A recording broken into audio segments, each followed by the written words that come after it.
A poor neighbourhood of Mauritania's capital, Nouakchott.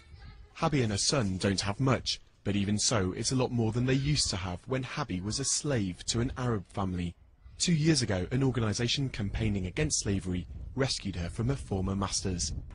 In the beginning, it was very difficult for me. It was very difficult to leave my masters because I thought there weren't any other options.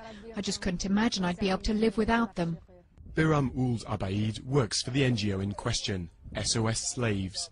He says it's freed more than 50 slaves over the past 2 years, but that there are thousands more still out there.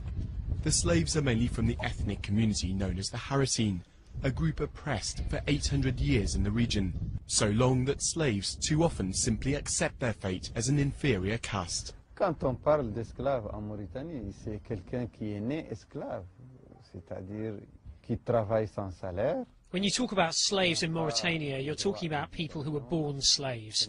That means who work with no salary, who have no rights with their children, no right to education, and if it's a woman, she must sleep with her masters at their will.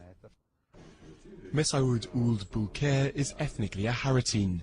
He's a candidate for the presidential election and has risen to be president of the National Assembly, a first for his community. He's frustrated about the lack of progress. Just because I'm president of the National Assembly doesn't mean that the problems of my community are therefore resolved, or that there's even been any evolution. On the contrary, we're doing everything for the concrete cases of slavery which are on the way. People can't accept the fact that the government is treating these cases as slavery.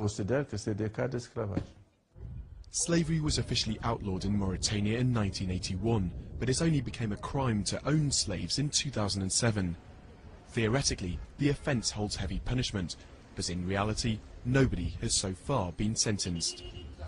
Habi and her son might have been spared from their lives as slaves, but thousands of others haven't yet been so lucky.